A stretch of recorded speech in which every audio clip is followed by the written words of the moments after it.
1 minute ago, instruments across the Mediterranean recorded something that should not happen.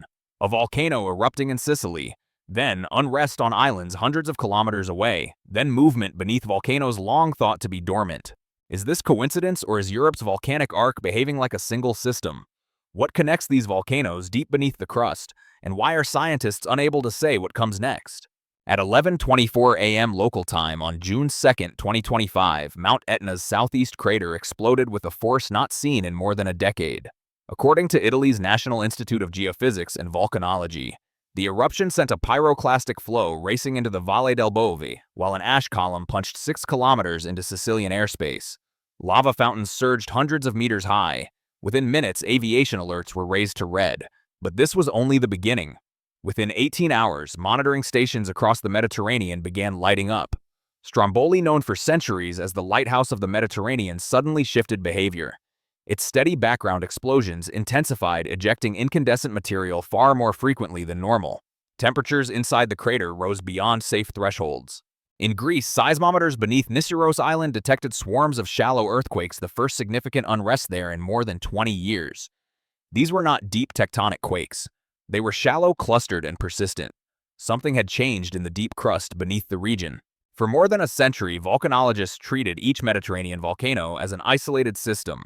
Etna erupted because of its own magma chamber. Stromboli persisted because of its own plumbing. Santorini's catastrophic eruptions were seen as rare independent events separated by thousands of years. The accepted model held that while all these volcanoes were ultimately driven by the subduction of the African plate beneath Eurasia, they operated independently once magma formed. The events of June 2025 challenged that assumption. Dr. Alessandro Tabaldi, a structural geologist who has spent 2 decades mapping the Mediterranean's deep crustal architecture, describes what the data now reveals. 20 years of seismic tomography, GPS measurements, and satellite interferometry have exposed a hidden network of strike-slip faults, fracture zones, and magma transfer pathways running beneath the entire arc. These are not surface faults. They are deep lithospheric structures, some extending more than 150 kilometers into the crust, linking volcanic systems from the Tyrrhenian Sea to the Aegean. When pressure builds in one part of this network, it does not stay there, it redistributes. Seismic imaging shows that magma and pressurized fluids can migrate laterally through these deep fracture zones far faster than previously believed. A sudden pressure release at Etna, where magma broke through to the surface, may have triggered a cascade of stress adjustments across the arc, like squeezing one part of a water balloon and watching pressure shift everywhere else. This idea is radical, but the evidence is growing. Mount Etna dominates eastern Sicily, rising more than 300 meters above sea level. It is Europe's tallest and most active volcano, with a documented eruptive history stretching back to at least 1500 BCE. According to the Smithsonian Institution's Global Volcanism Program, Etna has erupted roughly 200 times since then. Its location is critical. Etna sits at the boundary between the subducting Ionian oceanic crust and the overriding Calabrian arc. Beneath the volcano, a vertical strike-slip fault system allows magma to rise through nearly 19 kilometers of crust. Etna does not rely on a single magma chamber. Its system consists of multiple interconnected storage zones at different depths, with the deepest around 11 kilometers below sea level and intermediate reservoirs between 3 and 7 kilometers. This complexity makes Etna unusually sensitive to changes in regional stress. The eruptive phase that began in February 2025, initially marked by Strombolian explosions before transitioning to sustained lava flows, may have primed the system. By June, the internal plumbing was pressurized and unstable. When the southeast crater failed, the resulting decompression did not stop at the surface. It propagated through the crust itself, and the crust responded. On the slopes of Mount Etna, entire communities have lived with this volcano for generations. The soil here is among the most fertile in Europe, enriched by layers of black volcanic ash built up over centuries. Vineyards, olive groves, and citrus orchards thrive in ground created by repeated eruptions. But this fertility comes at a cost. The land is never still. Roads fracture without warning. Wells run dry overnight. After each paroxysm, ash blankets fields and orchards. Maria Greco, a third-generation farmer from Lingua Glossa, described the June eruption as different. The shaking was stronger than usual, she said. And it did not come as a single jolt, but in waves, as if something was moving beneath the ground. That sensation was not imagined. GPS stations on Etna's eastern flank recorded horizontal ground displacements consistent with a rapid release of crustal strain. These movements did not stop at the base of the volcano. They extended outward toward the coastline and beyond, matching patterns expected from stress redistribution through deep fracture systems. To understand why this matters, scientists look deeper, far beneath the volcanoes themselves.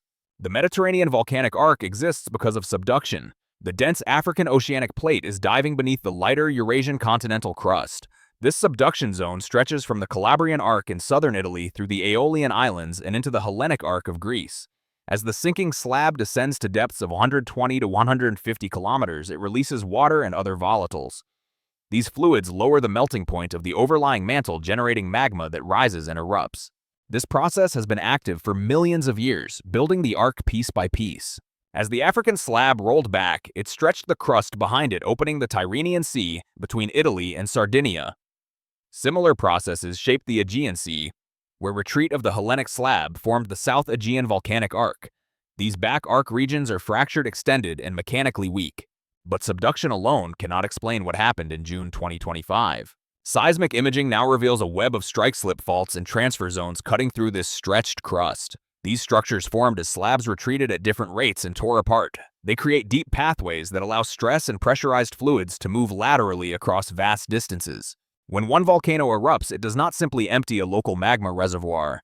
It alters the stress field across a region hundreds of kilometers wide. And within that stress field sit some of the most dangerous volcanoes on Earth. One of them is Stromboli. Stromboli has been erupting almost continuously since at least Roman times. Its regular explosions visible from ships at night earned it the nickname Lighthouse of the Mediterranean. The volcano sits within the Aeolian Arc north of Sicily, and its activity is driven by gas-rich magma rising through shallow conduits. Under normal conditions, Stromboli produces 6 to 10 small explosions per hour. On June 3, 2025, just 15 hours after Etna's major eruption, that pattern changed. According to weekly reports from Italy's National Institute of Geophysics and Volcanology, Stromboli's explosion rate abruptly doubled. The volcano's northern crater area began producing medium-intensity explosions at nearly 15 events per hour. Incandescent bombs were hurled up to 200 meters above the vents. Thermal cameras recorded a sharp increase in lava output, with small lava flows spilling down the Schiara del Fuoco. At nearly the same time, subtle changes were detected farther east. Santorini, the caldera volcano in the Aegean Sea, known for the catastrophic Minoan eruption 600 years ago, showed quiet but measurable unrest. Ground deformation instruments recorded millimeter-scale uplift within the caldera floor, consistent with deep magma intrusion at depths between 4 and 8 kilometers. The signals were small, but the timing matched. Then came Niceros. Niceros is a small volcanic island at the eastern edge of the Hellenic Arc south of Kos. Its 4-kilometer-wide caldera last erupted in 1888 during a phreatic explosion that left steaming craters scattered across the caldera floor. Since then, the volcano had remained largely quiet, aside from a seismic crisis between 1996 and 1998 that caused 14 centimeters of uplift and more than 1,600 earthquakes without producing an eruption. On June 4, 2025, seismic stations on Niceros began recording swarms of shallow earthquakes at depths between 2 and 5 kilometers. By June 6, more than 200 micro-earthquakes had been detected. GPS measurements showed rapid ground deformation, with the caldera floor rising at rates not observed since 1997. Gas emissions from fumaroles inside Stefanos crater surged. Temperatures climbed from 98 degrees Celsius to over 110. The timing was impossible to ignore.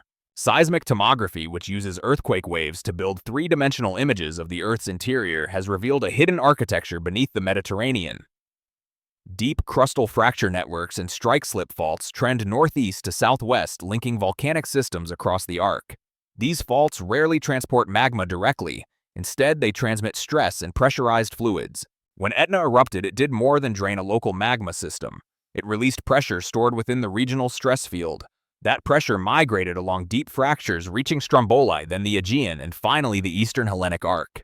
This is not speculation. The evidence lies in the timing, the seismic waveforms, and the satellite-recorded patterns of ground deformation.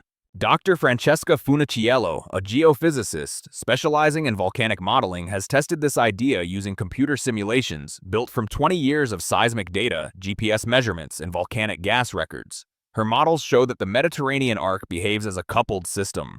When one volcano undergoes a major pressure release, the surrounding network adjusts. The simulations reveal something unsettling. The system is highly sensitive. A moderate eruption at a large volcano like Etna can destabilize smaller systems that are already close to critical pressure. Once destabilized, those systems may erupt with little additional warning.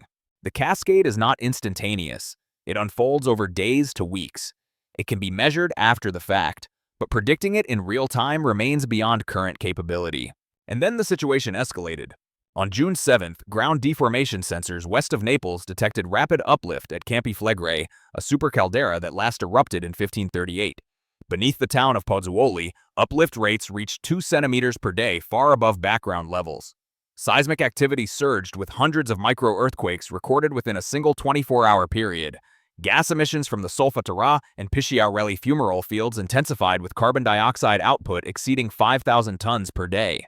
Campi Flegrei lies roughly 250 kilometers northwest of Etna. It is not traditionally grouped within the Tyrrhenian Arc, but it sits within the same tectonic regime. The caldera formed 39,000 years ago during a massive eruption that blanketed much of the Mediterranean in ash. Since then, it has experienced repeated cycles of uplift and subsidence, known as bradyseism, driven by pressurization within a shallow magma hydrothermal system. The unrest of June 2025 was different. It followed the same timeline as the other volcanoes. More than 500,000 people live directly above the Campi Flegrei caldera. Another 3 million occupy the greater Naples metropolitan area. The risk is not theoretical. Ground uplift at Campi Flegrei has accelerated since 2011, with cumulative deformation now exceeding 1 meter. Emergency plans exist, but evacuating a population of this size within days would be nearly impossible. If Campi Flegrei were to produce a large explosive eruption, the consequences would be severe. Ash would blanket southern Italy. Pyroclastic flows could reach the outskirts of Naples. Air travel across Europe would be disrupted. Sulfur dioxide emissions could affect climate. Economic impacts would persist for years. And the network does not end there. The cascade of volcanic unrest in June 2025 forced scientists to confront a reality they had long resisted. The Mediterranean volcanic arc cannot be understood as a collection of isolated volcanoes. For decades, each system was monitored on its own. Etna had its observatory. Stromboli had its own alert thresholds. Santorini Niceros and Campi Flegrei were evaluated independently, each with separate hazard models and warning criteria. The underlying assumption was simple. Eruptions were local events driven by local magma dynamics. The data no longer supports that view. What emerged in June was a pattern of interaction. Stress was transferred through deep crustal structures. Pressure changes at one volcano influenced systems hundreds of kilometers away. The arc behaved not as fragments, but as a connected whole. This realization has triggered a fundamental shift in volcanic risk assessment. Scientists now argue that monitoring must move beyond individual volcanoes to a network-based approach. Signals from one system cannot be interpreted in isolation. When Etna shows signs of a major eruption, observatories in Greece must pay attention. When Campi Flegrei inflates, Stromboli cannot be ignored. This shift is already underway. Research groups in Italy, Greece, and Spain are building integrated monitoring frameworks. Satellite radar interferometry is being used to track ground deformation across the entire Mediterranean basin. Seismic networks are expanding to better image deep crustal faults. Gas monitoring stations are being installed at volcanoes that were previously under-instrumented. Yet the most important questions remain unanswered. Scientists know that Mediterranean volcanoes are linked by deep fracture networks and stress transfer mechanisms. They know that a large eruption can destabilize distant systems. They know the arc is more sensitive to cascading effects than previously believed. What they do not know is the full extent of the network. Which volcanoes are most tightly coupled? How much pressure must be released at one site to affect another? How long stress transfer takes? Whether a small eruption at Stromboli could influence Santorini, or whether only a major event like Etna's June paroxysm can do so. They also do not know whether the unrest of June 2025 marked the beginning of a longer eruptive sequence or a brief anomaly that will slowly subside. The instruments confirm the connections. They do not reveal the future. The Mediterranean volcanic arc is not a line of separate volcanoes. It is a single dynamic system bound by deep faults and shared pressure. When one part of the system moves, the rest responds. The danger does not lie only in the volcanoes that are visibly active. It lies in the quiet ones.